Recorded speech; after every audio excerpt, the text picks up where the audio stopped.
Welcome back to Shoulder Challenge Month Run, Week 3, Day 20.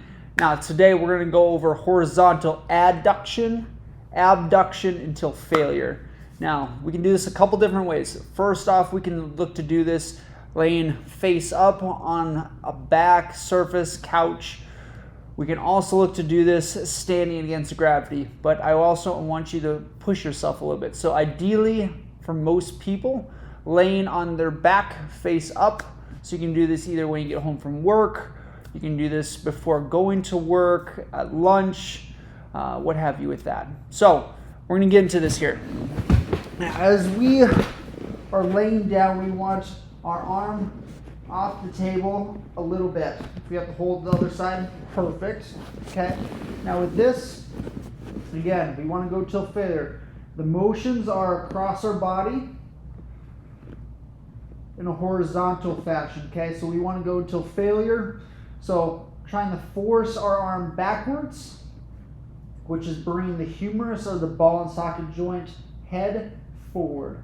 So we're bleeding some energy on the front part of the capsule, and we want to, again, force the arm backwards. The thumb can be facing upwards towards our head or backwards, either or. We can also have a little bit of rotation, but as long as we're forcing it backwards, ideally till failure, beautiful. So let's say we can't go any more there. Now for horizontal, we want to turn our body and then arm up against gravity, which we can get a good baseline for most people from there. And it's also something that you can replicate over and over again.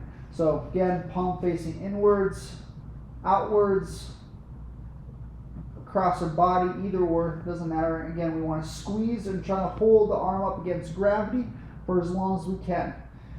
Now, ideally, recording these times, coming back in 3 weeks, a month, does it recheck? As long as we're working on the shoulder, that time should stay very similar or slightly improve as well. So, till failure, adduction, which is also going to get a little bit of the pec, chest, anterior deltoid, and then also backwards, which is going to get more rear delt, some of the rotator cuff musculature as well.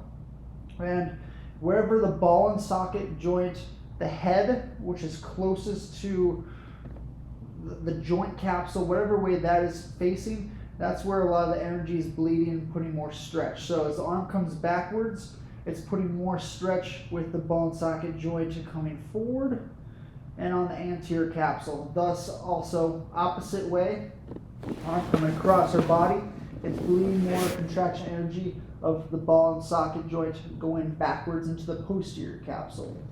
Again, there's ligaments that are holding on both sides as well, but again, till failure, you can even do this with light weight. We want to build up some of these slow twitch muscle fibers, which involves holding certain positions for longer periods of time at a low level intensity. So, game plan for today, 1 session till failure, abduction and adduction, okay? We'll look to see you guys tomorrow on the next one.